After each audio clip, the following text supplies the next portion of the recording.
오늘 읽은 이 성경 말씀을 보면 예수님의 복잡한 감정이 나타나고 있습니다. 하나는 기쁨인데요.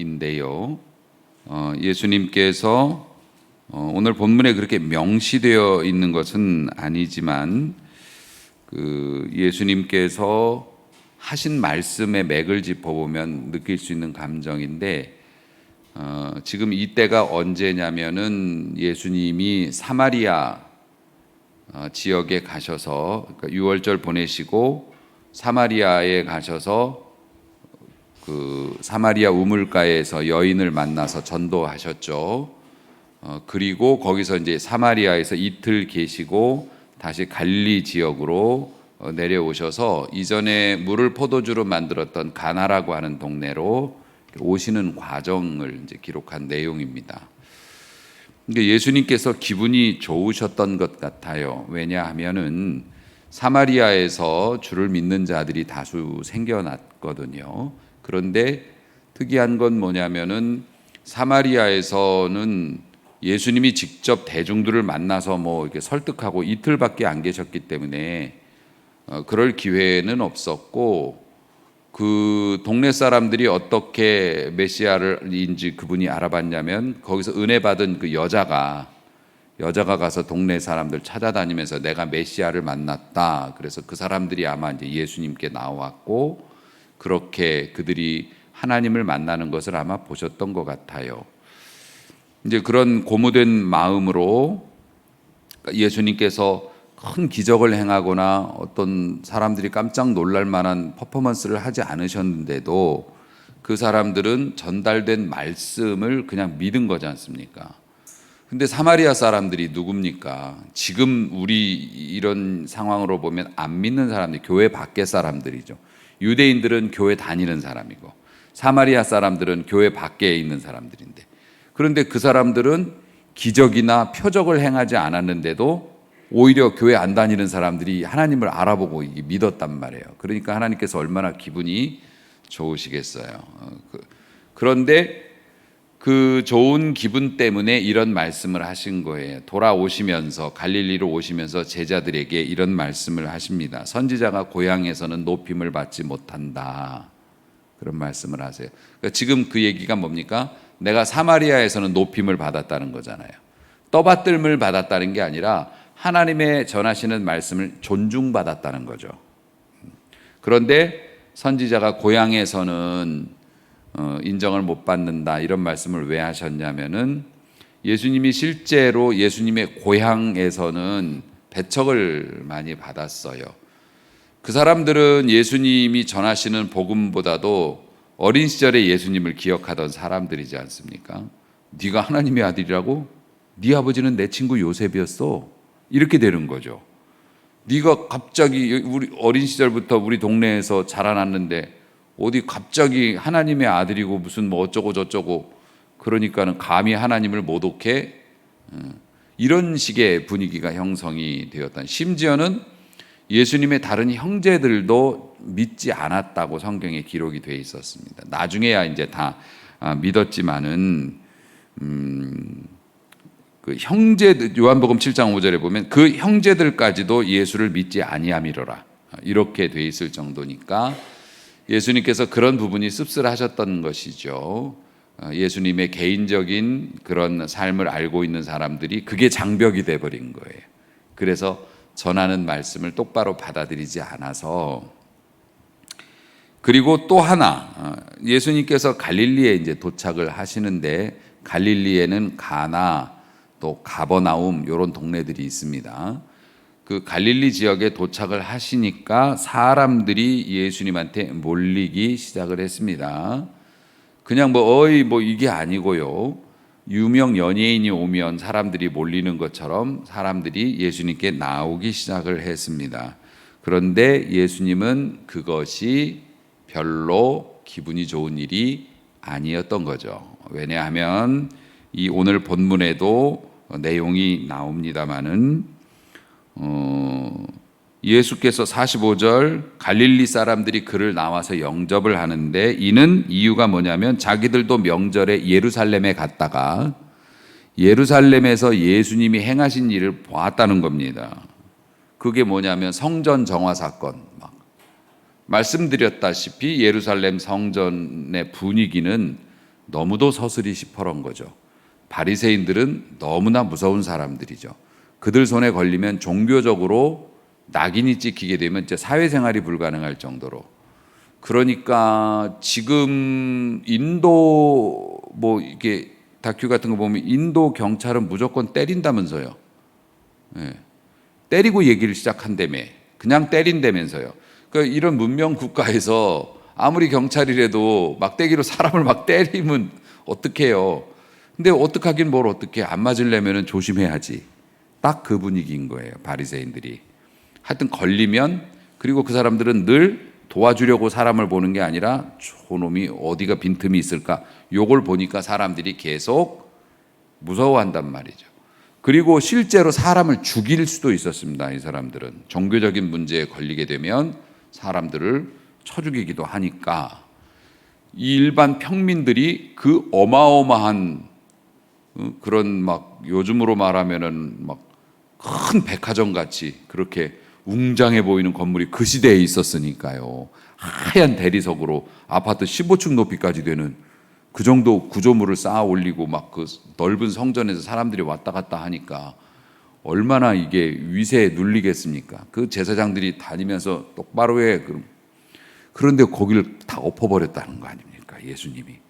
가서 막 채찍을 휘두르면서 내쫓고 막 상을 뒤집어 엎고 이랬는데 무사해. 예. 아무 문제가 없어요. 그런데다가 심지어는 가버나움에서 가나에서 어떤 일이 있었죠? 그 혼인잔치 포도주 만든 사건들, 그거 다 소문 났을 거 아닙니까? 그러니까 예수님은 뭡니까? 능력자가 됐던 거죠. 사람들이 예수님에게 특별한 힘이 있다. 일반 세상의 권세가 침범하지 못하는구나. 저런 일을 하고도 무사하게 저러고 돌아다닌다. 이런 이제 경외감이 드는 거예요. 저 사람이 뭔가 나보다 센 것 같다. 그러면 어떻게 해요? 그 사람 곁에 자꾸 가려고 하죠. 우리 집 강아지가 자꾸 내 무릎에 앉는 것처럼. 본능적으로 자기보다 힘이 센 존재고 자기를 보호해 줄 수 있는 존재니까 잘 보여야 되죠. 강아지가 자기보다 위 아래를 구별하는 능력이 있죠. 그것이 내가 지금 강아지보다 높은지 낮은지를 보는 가장 간단한 방법이 있어요. 꼭 강영욱 씨를 안 찾아가도 알 수 있는 방법이 있어요. 눈을 똑바로 이렇게 보시면 눈을 피하면 얘가 나보다 자기가 낫다고 생각하는 거고요. 우리 집에 딱 한 사람만 눈을 안 피해. 우리 김에스터 딸. 걔는 근데 나머지는 이렇게 눈을 이렇게 보면은 돌립니다. 특히 저에게는. 근데 사람들이 예수님한테 나오는 이유를 이제 아시니까 내가 하나님의 아들이고 하나님이어서 하나님의 나라를 사모하는 사람들이 아니라 내가 특별한 능력을 갖고 있기 때문에 그 능력을 최소한 구경이라도 좀 해보든가 아니면 그 능력을 내가 좀 혜택을 볼 수 있지 않을까, 저 밑에 가면 보호받지 않을까, 이건 사람의 본능이니까. 그래서 그 능력만 보고 나오는 사람들 때문에 마음이 안타까우셨고 날카로우셨던 겁니다. 심지어는 예수님께서 너희는 표적과 기사를 보지 아니하면 도무지 믿지 아니하리라 이런 말씀도 하셨어요. 도무지 믿지 아니하리라는 건 절대 믿지 않는다. 너네들은 그런 거 아니면 절대 믿지 않지. 이런 말씀을 하실 정도로 서운하신 그때에 한 사람이 와서 예수님 앞에 넙적 엎드립니다.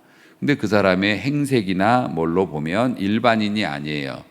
오늘 성경에서 보면 왕의 신하라고 되어 있습니다. 왕이라고 하는 건 당시에 이스라엘 지역을 다스리던 로마로부터 위임받아서 총독으로 다스리던 헤롯 안티바스였고요. 그 헤롯의 명을 받잡아서 각 지역에 다스리는 사람들이 있지요. 아시다시피 갈릴리에는 가버나움, 가나, 나사렛 요 세 구역이 있고 이 구역에서 이제 그 구역을 관리하는 사람들, 요게 이제 왕의 신하로 묘사가 됐으니까 꽤 높은 직분을 가진 사람이었던 것 같습니다. 어쨌든 그런 사람이니까 옛날에는 또 옷차림 같은 것도 일반인하고 다르잖아요. 요즘과는 달리 높은 자리에 있으면 벌써 딱 표시가 나죠. 그 사람이 예수님 앞에 엎드린 겁니다. 엎드려서 청을 넣는데 그 청이 뭐냐면 내려오셔서 내 아들의 병을 고쳐주소서. 뭐 우리도 이렇게 올라갔다 내려간다. 뭐 어디 서울 올라가는 거야. 뭐 어디 뭐 어디 내려가. 뭐 부산 내려가 이런 얘기를 하죠. 내려오셔서 자기네 동네로 와서 자기 아들이 지금 다 죽게 됐는데 고쳐달라는 겁니다. 그러니까 이제 예수님이 속상하셔서 너희는 그 다음 절이잖아요. 표적과 기사를 보지 못하면 도무지 믿지 아니하리라. 너도 내가 하나님의 아들이어서가 아니라 내가 뭔가 신비한 능력이 있다고 생각하니까 그렇게 와서 나한테 청을 하는구나. 이런 서운한 감정을 표시를 하셨어요. 지금 이 아들의 상태가 숨이 깔딱깔딱 넘어가는 그런 상태였던 것 같습니다. 아주 시급한, 아주 위중한 상태죠. 그런데 이 아버지 입장에서는 자기 자식이 그렇게 숨이 금방 넘어갈 것 같이 고열이었다고 해요. 고열이어서 애가 막 고열이면 뒤집어지지 않습니까? 그리고 금방 죽을 것 같은, 또 실제로 많이 죽었다고 합니다. 그 지역에는 의료 뭐 그런 게 없으니까. 그러니까 너무 두려운데 뭐 어떻게 해볼 방법은 없는데 누가 그런 얘기를 해준 거죠. 지금 이 갈릴리 옆 동네 예수라고 하는 분이 지금 오신다는데 그분이 그 예루살렘에서 이번에 그 한판 뒤집어가지고 그랬고 막 신기한 능력을 가진 분이랴 이렇게 얘기를 했더니 그 동네가 충청동갑이요. 뭐 어쨌든 그렇게 얘기를 하니까 이 사람이 쫑긋한 거죠. 왜냐하면 지금 어떻게 해볼 수가 없으니까 이게 아버지의 사랑만으로 이거 애를 고칠 수는 없는 거지 않습니까? 지푸라기라도 잡고 싶은데 유명한 사람이 왔다 그러니까 근데 옆 동네가 아니에요. 하루길을 간다고 그랬어요. 하루를 가야 그 지역에 갈 수 있다는 겁니다. 그런데 이 아버지가 결단을 내린 거죠. 사실 그런 상황이면은 아이의 곁에서 아버지가 간호하고 우리 같으면 자기가 높은 사람이니까 집에 하인들이 있을 거 아닙니까? 직원들 보내가지고 그분 좀 모셔갖고 알아 두둑히 드린다고 할게. 뭐 공짜로 하겠어요? 돈 많은 사람인데 넉넉하게 드릴 테니까 빨리 좀 가서 모셔오라. 이럴 법도 한데 진짜 중요한 일은 직접 해야죠. 직접 해야죠. 그러니까 아버지의 마음은 우리 아버지들도 알 겁니다. 이게 진짜 중요한 일이라면 누구 시키면 안 되지. 본인이 직접 가야지. 그리고 본인이 이런 높은 자리에 있는 사람이 직접 가서 엎드려야지 그 직원들이 가서 엎드려 갖고 될 문제가 아니지 않습니까? 그러니까 이 아이의 임종을 못 볼 수도 있다는 이거를 하지만 내가 이 아이를 살릴 수 있다면 하룻밤 달려가는 거는 일이 안 된다. 이러면서 이 사람이 하루길을 걸어가지고 여기로 온 겁니다. 와가지고 엎드린 거예요. 엎드려서 우리 애가 지금 금방 죽게 생겼으니까 우리 집에 와서 좀 고쳐달라고. 뭐 당시에는 그런 거 아니겠습니까? 와서 고치는 거지 뭐. 원격 진료라는 건 생각도 못 하잖아요. 예수님이 최초시거든요. 그러니까 이 사람이 와서 우리 집에 좀 빨리 좀 가시자고. 그런데 예수님이 대놓고 니네는 기적이 아니면 나를 알아보지도 않지. 이런 식으로 얘기해. 근데 그 귀에 들립니까? 안 들립니까? 지금 급해 보세요. 그게 어떻게 들려요? 그러니까 그런 면박을 당하고도 신하가 말합니다. 주여 49절 내 아이가 죽기 전에 내려오소서. 지금 죽으려고 합니다. 아이가 죽으면 끝이니까 죽기 전에 빨리 좀 와주십시오. 그런데 금방까지도 기분이 안 좋으셔가지고 니네는 이런 거 아니면 믿지도 않지. 응? 이러셨던 주님께서 순식간에 그 다음 절 50절 예수께서 말씀하세요. 가라. 네 아들이 살아있다. 이렇게 말씀하셔요. 아니 물론 살아있죠. 안 죽었으니까 아직은. 죽기 전에 오라니까요. 고쳐달라니까요. 그런데 예수님이 살아있다라고 하는 말씀은 회복되었다라는 말씀이에요. 완전해졌다. 정상됐다라고 하는 말씀이거든요. 그러니까 그 말씀으로 확 돌아섭니다. 예수님은 왜 그러셨을까? 예수님이 가뜩이나 저 사마리아 사람들도 그렇게 믿는데 정통 유대인들은 안 믿어요. 고향에서도 배척해. 그리고 표적과 기적만 따라다니면서 뭔가 얻으려고만 하지 하나님의 나라에 대해서는 관심도 없어. 예수님이 전하시려고 하는 메시지에는 관심도 없어요. 그래서 마음이 착잡한데, 더군다나 그런 상황에서 타이밍도 안 좋게 어디 높은 사람 같은 사람이 와가지고서 애 살려달라고 자꾸 그러니까 예수님이 한 말씀 하신 거지 않습니까? 그런데 갑자기 왜 마음이 바뀌셔서 지금 그냥 나았으니까 가라 이런 말씀을 왜 하셨을까? 그 예수님은 그 아버지의 마음을 알아보신 거죠. 그 아버지가 어떤 개인의 이익이나 명예를 위해서 한 일이 아니잖아요. 내 새끼 살려보겠다고. 지금 세상에 나아가서 가장들이 열심히, 물론 요즘에는 가장만 열심히 일한다고 그러면 안 되죠. 우리 부인들도 못지않게 사회에 나가서 다 일들을 하시기 때문에 주중에 성경 공부가 불가능할 지경이에요. 교회는 쉬시는 분이 없어요. 다 뭔가 일을 하셔요. 그러니까 여러분들 우리 모두가 그냥 아버지 어머니의 마음으로 나가서 일을 하는 건데, 물론 돈을 벌려고 일을 하는 거죠. 돈은 뭐에다 쓰나? 내 가족들 편안하게 하려고, 내 새끼 기죽지 않게 하려고, 하고 싶은 거 있으면 해주려고. 그렇잖아요.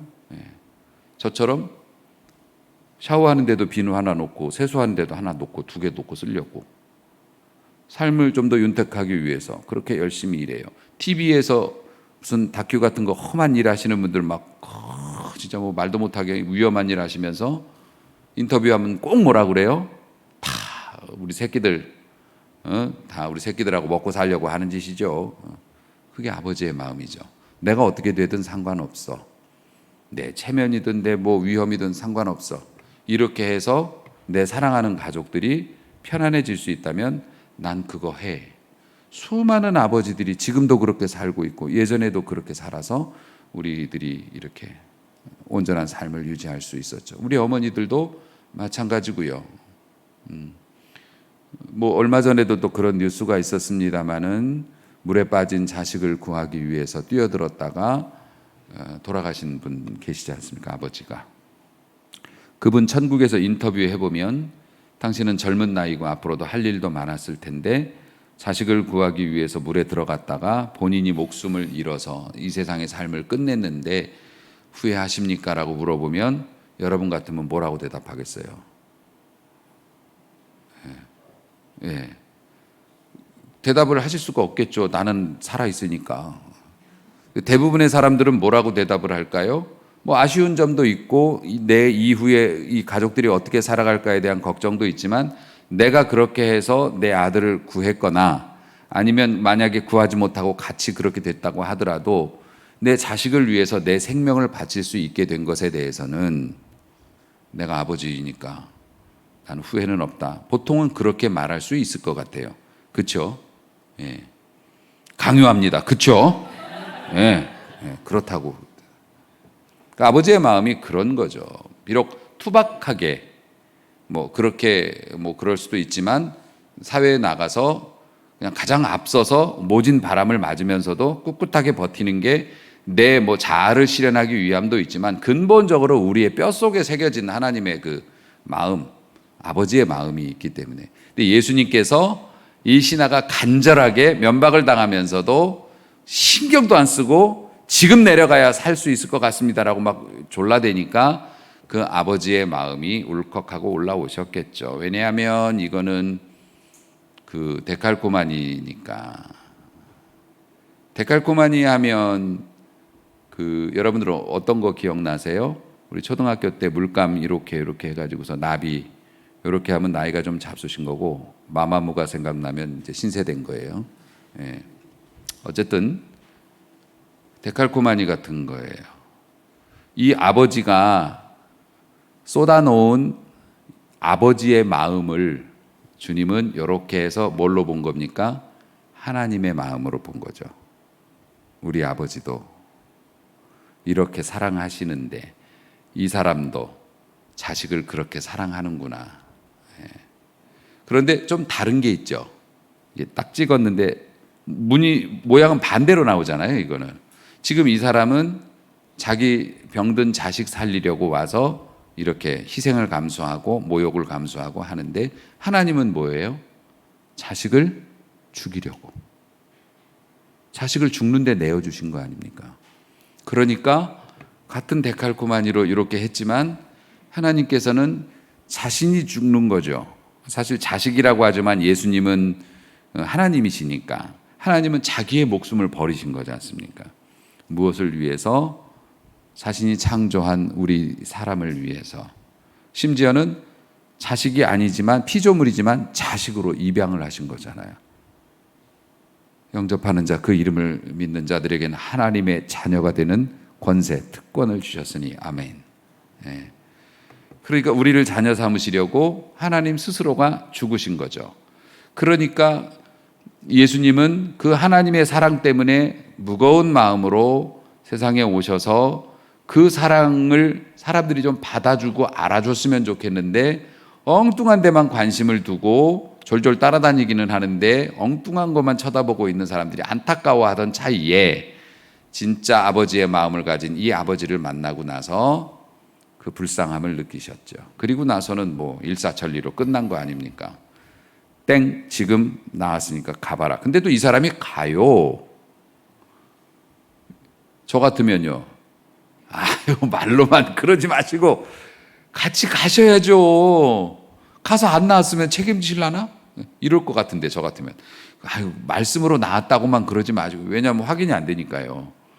말씀으로만 그러지 마시고, 진짜 급하다니까요. 일단 가서 어떻게 됐든지 간에 가서 나왔으면 다행인데 안 나왔을 수도 있으니까 좀 가시죠. 이러면 좋은데 이 사람이 그냥 쌩 갔어요, 다시. 그러니까 보면 이 사람도 믿음의 은사는 선물이라고 그랬죠. 하나님께서 그에게 믿음을 주신 것 같아요. 그러니까 예수님을 이제 만나고 꼭 예수님을 면전에서 만나지 않아도 우리 같은 경우에도 하나님의 은혜에 접근이 되어지면 마음이 녹아지는 경험을 합니다. 내 생각이 바뀌거나 혹은 기억이 사라져요. 원한과 분노, 복수로 밤을 새던 내가 일상생활을 편안하게 하고 있는 걸 발견하는 순간 원래 지금 이것 때문에 화가 나가지고서 막 화가 나 있어야 되는데 내가 이걸 까먹고 있었네? 이게 다 하나님의 은혜거든요. 하나님의 영적인 그 존재감에 우리가 노출이 되어지면 이게 괜히 믿어진단 말이에요. 똑같은 기적을 보고도, 지난주에 말씀드렸죠. 똑같은 기적을 보고도 바리새인들은 들고 가는 거적대기에 주목해서 누가 그거 들고 가라고 그랬냐? 이걸 보는데 이 사람은 뭡니까? 주님이 네 자식 낳았으니까 가라 하는데 그 절박한 상황에서 확인도 안 됐는데 돌아선다는 말이죠. 그건 하나님의 은혜 앞에 노출이 된 사람들의 공통적인 특징이에요. 이 눈에 아무 증거 아니 보여도 믿음만은 가지고서 늘 걸으며 이 귀에 아무 소리 아니 들려도, 그 다음 뭐죠? 너무 의지하시는 거 아니에요? 좀 본인들도 기여를 하셔야지. 어쨌든 하나님의 약속 위에 서는 거지요. 그러니까 이 사람이 아마 믿음을 선물로 받았던 것 같아요. 그러니까 예수님이 말씀하시는데 이게 믿겨져. 증거도 없어. 눈에 보이는 것도 없습니다. 그런데 믿겨지니까 돌아선 거 아닙니까? 네. 그래서 돌아서 가다가 하룻밤을 샜는지 그 다음날 길에서 사람들이 저기서 달려오는 걸 보는데 자기 직원들이에요. 네. 그 집안의 종들이 달려오고 있어요. 왜 달려왔느냐면 우리는 다 알고 있죠. 아들이 낳았다는 겁니다. 그러니까 지금 이 아들을 고쳐보겠다고 헛수고니까 빨리 가서 우리 주인 모셔와가지고서 이 기쁨을 전해야겠다 해서 직원들이 막 출발을 했고 중간 지점에서 딱 만났다는 겁니다. 직원들이 뭐라고 얘기를 합니까? 51절, 내려가는 길에서 그 종들이 오다가 만나서 아이가 살아있다 하거늘. 아이가 살아있다는 말이 어떤 뜻이라고요? 지금 마당에서 놀고 있다는 뜻이에요. 누워서 금방 숨이 떨어질 것 같이 그렇게 사경을 헤매던 애가 갑자기 열이 떨어지더니 일어나서 애들하고 놀고 있습니다. 지금 그 얘기를 하는 거예요. 아이가 살아있다라는 말을 누가 또 했습니까? 방금 예수님이 하신 말이잖아요. 예수님이 하신 말을 종을 통해서 확인이 되어지니까 그 다음 어떻게 될까요? 전율을 하죠. 내가 메시아를 만난 것 같다. 혹은 우리들이 삶 속에서, 저도 가끔 그런 걸 많이 체험합니다. 워낙 험하게 살다 보니 하나님께서 하신 것 같다, 하나님께서 개입하신 것 같다라는 느낌을 갖게 될 때가 많이 있습니다. 그럴 때마다 와, 진짜 마음 겸손해지죠. 그런 생각이 딱 들면, 하나님께서 하신 것 같아라는 거를 딱 체험하게 되면, 성경에도 그런 기록들이 많이 나오지만 진짜 하나님의 은혜를 받은 사람들은 어떻게 되냐면, 베드로 물고기 그물에 던져갖고 대박으로 끌어올렸지요. 그 다음에 베드로의 반응이 뭡니까? 갈릴리 수산 주식회사를 차려서 예수님은 찍어만 주시면 제가 배를 리스로 이렇게 해가지고 고기를 많이 잡아서 좋은 일 많이 하겠습니다. 보통 그럴 거 아닙니까? 물고기가 어디 있는지를 어군 탐지기 하뇨. 그 당시에 던지라면 그냥 되는 거니까요. 그러면 예수님을 통해서 더 많은 이득을 얻을 수 있어, 동업합시다. 사실 그런 의미로 제자가 되기도 했지만, 그 순간 베드로가 그런 물고기가 많이 잡힌 것을 딱 보고 나서 전율이 온 거죠. 그 다음에 베드로의 행동이 뭐였습니까? 예수님 무릎 앞에 엎드려서 주여 나를 떠나소서. 왜 떠나요? 이익을 주는 사람인데. 근데 진짜 떠나라는 게 아니라, 저는 주님께 어울리지 않는 사람입니다. 당신은 높으신 하나님이신 것 같고 나는 거기에 비하면 같이 말을 섞을 그런 위치도 아닌, 이게 영적인 눈이 열려서. 그러면 지금 이 신하 같은 경우에는요, 그러면 가버나움 병원을 하나 챙겨가지고 그냥 페이닥터 하시고, 제가 손님은 다 영업할 테니까 나서라, 이것만 해주시면 되겠습니다. 보통은 이런 식으로 나올 텐데, 이 사람은 자기가 믿고 가족도 다 믿었어요. 할렐루야. 그러니까 보통 은혜 받은 사람들은 어떡합니까? 이거 하나님이 하셨다, 그럼 앞으로도 계속 해주시면 좋겠네, 이게 아니죠. 하나님이 이렇게 나를 가까이서 신경 써주시니까 내가 더 바르게 살아야지, 내가 더 열심히 살아야지, 이런 깨달음을 갖게 되죠. 귀신을 섬기는 사람들은 그렇게 안 합니다. 귀신을 섬기는 사람들은 어떻게든지 간에 귀신이 나를 도와주고, 그리고 나는 귀신에게 복채를 주고 귀신 섭섭하게 하지 않을 테니까 내가 뭘 하든지 간에 내 뜻이 이루어지게 해달라고 그렇게 얘기를 하죠. 그러니까 귀신은 그런 존재이니까요. 참 신기한 게, 저희 딸하고도 그런 얘기를 엊그제 했습니다만은, 저희는 가족들끼리 그런 얘기를 많이 합니다만은, 그 신병이라는 거 있지 않습니까? 어떤 귀신이 한 사람을 딱 찍어가지고 나는 너에게 들어가서 너를 유틸리티로 삼아서, 도구로 삼아서 나의 뜻을 펼칠 거야. 그러니까 너는 나를 받아줘. 영접하는 자, 귀신을 믿는 자는 무당이 되는 권세를 줄게. 그래가지고서 갓 신내린 따끈따끈한 무슨 뭐 이런 거 있지 않습니까? 그것도 유효기간이 있어가지고 배터리처럼. 그래서 이제 그게 다 되면, 저희 이모도 그랬습니다만은, 이제 너는 너무 늙어서 내가 안 되니까 내가 딴 사람한테 갈 테니까 너는 교회를 나가도록 해라. 이래가지고 저희 이모가 무당하시다가 교회 다니시고 그러셨어요. 이모가 해준 얘기예요. 귀신이 이제 너하고 그만하고 싶으니까, 넌 너무 늙었으니까 너는 내가 갈 테니까 너는 교회를 다니도록 해라. 그래가지고 뭐 그런 일도 있습니다. 예, 실제로 있었어요. 그러니까 귀신이 이제 난 너에게 들어가고 싶어, 그렇게 이제 했단 말이에요. 다루나, 난 너에게 들어가고 싶어, 이렇게 했다는데 안 받아요. 왜냐하면 나는 교회 다니는 사람이다. 나는 난 그런 거, 난 무당 같은 거 싫고 난 믿어지지도 않는다. 그럼 귀신이 어떻게 해요? 다 알잖아요, 여러분들. 많이 들어봐서 아시죠? 아픈 걸 줘. 집안에 막 우환이 생기게 해요. 그래서 신병이라고 그러죠. 그래서 그거 가지고 막 싸우다가 결국엔 어떻게 돼요? 이제 신내림을 받고 작도 타고 이제 영업 시작하게 되는 거죠. 그런 걸 보면 세상 사람들이 그 부분에 대해서 에이, 그 거짓말, 에이, 그거는 지어낸 얘기야, 그건 있는 얘기가 아니야, 세상 사람들이 그렇게 말하는 거 본 적 있으세요? 신내림 받고 뭐 이런 거에 대해서? 아니요. 세상 사람들은 그걸 사실로 인정합니다. 그랬대. 그 얘기는 뭐예요? 영적인 존재를 인정한다는 거지 않습니까? 귀신도 있다고 인정하고 그런 건 믿으면서 왜 하나님은 안 믿느냐고. 왜 우리가 복음을 전하고 그러면은 에이, 거짓말하고 있어. 보여줘봐. 자기들은 귀신 보면서 믿었냐고. 안 보고 믿었잖아요. 무당이나 이런 사람들 보면서. 그런데 수많은 하나님의 사람들이 삶으로 믿음으로 뭐 여러 가지 일들로 증거하는데 안 믿어.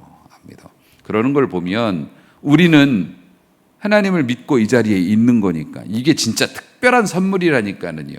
여러분의 삶이 부족한 부분이 있거나 안 되는 부분들이 있고 어쩌면 내 인생에서 이것을 바꿀 가능성은 없다라고 하는 그런 문제가 내 삶에 있다 할지라도 주님을 알아보고 믿은 선물을 받은 것만으로도 우리 인생은 성공했다고 믿어야 할 것입니다. 제가 믿음 생활을 오래 하면 할수록 그거를 느껴요.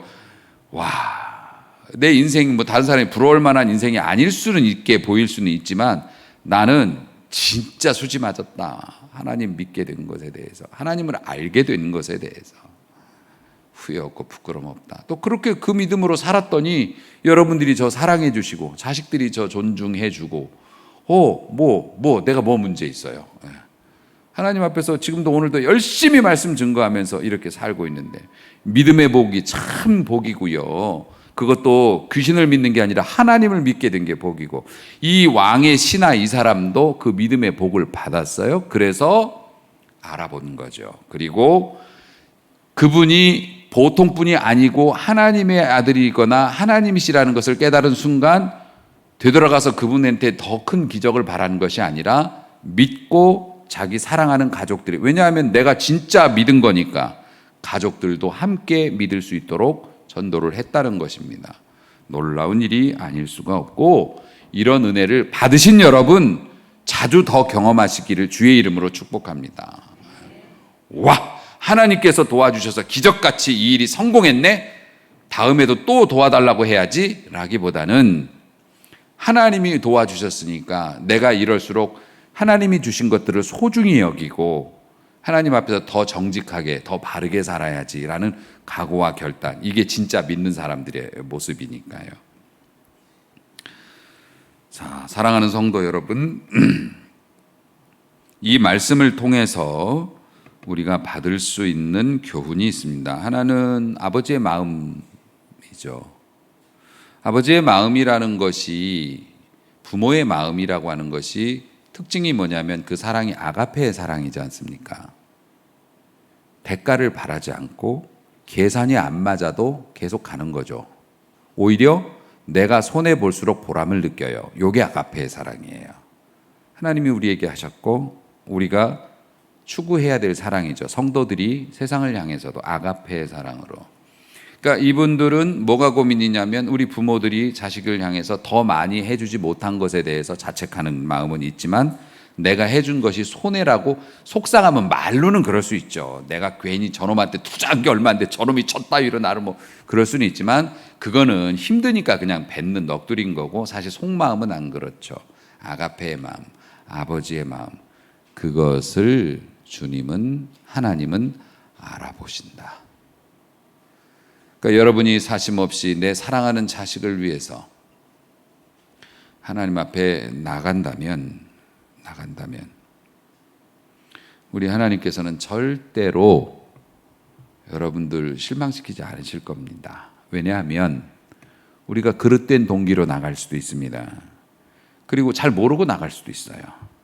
우리가 잘 못 구할 수도 있고 우리 욕심으로 구할 수도 있어요. 하지만 우리가 그 자식을 사랑하거나 내가 어떤 사람에 대해서 아가페의 사랑으로 그 사람을 위해서 우리가 간절한 마음으로 주 앞에 나간다면 무시하지 않는 줄로 믿으시기 바랍니다. 절대 무시당하지 않아요. 기도가 잘못됐으면 고쳐서 기도하게 만들어 주시고 하나님께서는 그렇게 해서 응답해 주실 것이라는 거죠. 또 하나 헤롯 왕의 신하가 처음엔 기적을 바라고 예수님께 갔지만 결국에 나중엔 제자가 되죠. 그 교회 사가들의 이야기를 들어보면 초대교회 시절에 이제 이 일이 있고 예수님은 십자가에서 그렇게 되셨고 하늘나라로 이제 승천하시고 남은 사람들이 교회를 이루어 나갔는데 이 사람의 부인이 이 사람이 재력가였기 때문에 이 사람의 부인이 초대교회에서 물질로 교회를 많이 섬겼다는 겁니다. 그러니까 이 사람은 부자니까. 근데 썩어져 없어질 이 세상의 재물을 가지고 하나님께 영광 돌리게 되었어요. 무엇 때문에? 그가 주를 만났기 때문에. 예수님께서도 불의한 재물로 친구를 사귀라 그런 말씀 했지 않습니까? 재물은 불의한 것이지만 너희들이 어떻게 사용하느냐에 따라서 이 재물은 하나님의 의의 도구로도 쓰임 받을 수 있는 것이라고 말씀도 주셨는데, 결국에는 이 사람이 이러한 기적을 통해서 예수님의 제자가 되므로 그가 가진 물질도 선한 도구로 쓰임을 받게 되었고 모든 것이 아름답게, 결국엔 천국 갔을 거 아닙니까? 아름답게 되었다는 것이죠. 그래서 이 복된 가정을, 온 가족이 예수님을 믿게 되었으니까 복된 가정이 되었고요. 다시 한번 저의 개인적인 소회이기도 하고 이 말씀을 마무리 짓는 내용이기도 한데, 하나님은 다 아셔요. 여러분이 얼마나 간절한지, 여러분이 얼마나 절박한지, 여러분이 얼마나 무서워하고 있는지. 아버지들 아침에 일 나가시면서, 물론 뭐 직장 생활 하시는 분이나 뭐 공직에 계신 분들이나 하여간 그런 분들도 와, 이거 오늘 어떡하지? 이거 어떻게 해결하지? 이거 어떻게 수습하지? 그런 생각 드실 때도 있을 겁니다. 이거 답이 없는데, 안 할 수는 없고 뭐 그렇다고 그만둘 수는 없으니까 나가긴 나가는데 답이 없다. 근데 그래도 나가야지. 어떻게 해요? 안 나가요 그러면? 밥줄이 끊어지는데 나가야죠. 그럴 때 여러분이 오늘 말씀을 좀 떠올렸으면 좋겠어요. 내가 이렇게 절박하고, 와, 이거 설명해도 좀 다른 사람도 모르는 얘기인데 어쨌든 이게 참, 내가 이게 안 나설 수도 없고 이거 나밖에 없는데 이거 어떻게 감당하지? 주님은 아신다. 저도 가끔 목사가 뭔 그렇게 드라마틱한 삶을 사는가 궁금하실지도 모르겠지만 뭐 그렇게 살고 있습니다. 오늘은 진짜 피할 수 있으면 피하고 싶다. 어떡하지? 밤에 잠 못 자고 그런 일들이 뭐 종종 있지만 그렇다고 해서 망한 적은 없고 크게 뭐 어떻게 잘못된 적도 없고 또 부딪혀 보면 해결 방법이 나오고 또 그렇게 해서 무사히 집으로 복귀. 하나님께서는 우리의 간절함과 절박함과 두려움을 아시기 때문에 여러분이 발걸음을 멈추지만 않는다면 주께서는 때에 맞게 도와주시고 열어주시고 비틀어주시고 펴주시고 돌보아 주실 줄로 믿으시기 바랍니다. 왜냐하면 우리 아버지시니까. 그러니까 여러분, 심지어 우리가 잘못된 마음으로 나가도 야단을 치시면서도 들어주신다고요. 야단을 치시면서도. 그렇게 힘들고 간절하고 두려운데 왜 그거에 깔려가지고서 도와달라는 얘기를 안 하냐고요. 교회 다니신다면서.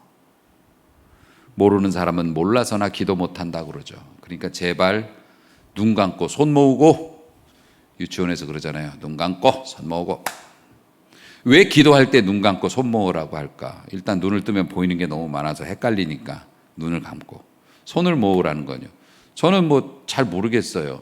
근데 저는 이렇게 살려주세요. 파리만 비비는 게 아니에요. 사람도 진짜 간절하면 손을 모으게 되지 않습니까? 아마 그런 뜻에서 아마 기도할 때 손을 모으고 하는 것 같아요. 또 손을 이렇게 모아놔야 딴짓을 안 하지. 그런 것도 있겠고. 세상 것들을 끊을 테니까 하나님 저를 봐주세요. 그런 거. 여러분, 힘들어요. 두려워요. 절망스러워요. 근데 내 자식이 죽으면 안 되는 것처럼 포기가 안 되는 게 있어요. 여러분, 그것이 무엇이든지 간에 하나님 앞에 눈 감고 손 모으고 하나님 앞에 나가서 한번 여쭤보세요. 내려와 달라고, 고쳐달라고. 둘 중에 하나가 됩니다. 하나는 그게 해결되든지 아니면 내가 받아들이고 납득이 되든지. 아멘. 아멘. 반드시 기도한 것에 대해서 응답은 있는 줄로 믿으시고 고통당하지 마시고 간절한 마음을 주께 토하고 엎드려 보세요. 여러분, 우리의 고통이 하나님의 사랑보다 큰가요? 아닙니다. 하나님의 사랑이 우리의 고통 다 감싸 안으실 만큼 넓고 크신 줄로 믿으시기 바랍니다. 여러분의 불행이 주님의 능력보다 큰가요? 주님이 해결 못하실 불행이 있나요? 아닙니다. 그러면 시간이 2분 정도 제가 평소 시간보다 빨리 끝났기 때문에 그럼 제 없어진 머리는 기도하면 나오게 해주시나요? 나오게 해주실까요? 미안해요, 지사님. 눈 마주쳤죠. 나오게 해주시나요? 보통은 탈모를 위해서 기도하면 머리가 그렇게 자라게 하시지는 않으시는 것 같더라고요. 예. 귓속말 금지, 예. 간증도 금지. 예. 물론 필요하시면야 뭐 얼마든지 죽은 사람도 살리시는 주님께서. 근데 그런 문제, 그러니까 그런 문제 가지고 기도할 필요가 없어. 그러니까 이런 문제는 내 개인적인 문제고, 근데 내가 그것 때문에 너무 절박해. 그것 때문에 잠을 잘 수가 없어. 그것 때문에 막 너무 그래요. 내 가족에 관한 문제나 이런 것들 내가 포기할 수가 없어. 그럼 어떡하라고요? 기도하라고요. 기도하면 머리가 자라든지 아니면 내가 그것이 별로 거슬리지 않게 내 마음을 녹여주시든지 살 수 있게 해주신다고요. 답은 뭐냐? 살 수 있게 해주신다고요. 예. 흡연하시는 분들은 담배가 없는 세상을 상상하지 못해요. 근데 훨씬 많은 사람들이 그거 없이 행복하게 살고 있듯이 지금 이 상황에서 내가 그 문제, 그거 해결 안 되면은 안 될 것 같아. 근데 하나님이 은혜 주시면 내가 왜 그거에 그렇게 매달렸지? 라고 하면서 행복하게 살 수 있어요. 하나님이 우리를 이끄시는 방식입니다. 그러므로 그 하나님의 크신 사랑과 아버지의 마음을 믿고 주 앞에 눈 감고 손 모으고 한번 기도해 보세요. 요청해 보세요. 엎드려 보십시오. 체면 떼고 상황 떼고 가능 불가능 여러분이 재단하지 말고 엎드려 보세요. 신이 아닌 아버지를 만나게 될 줄로 믿습니다. 그 은혜가 있으시기를 주님의 이름으로 축원합니다.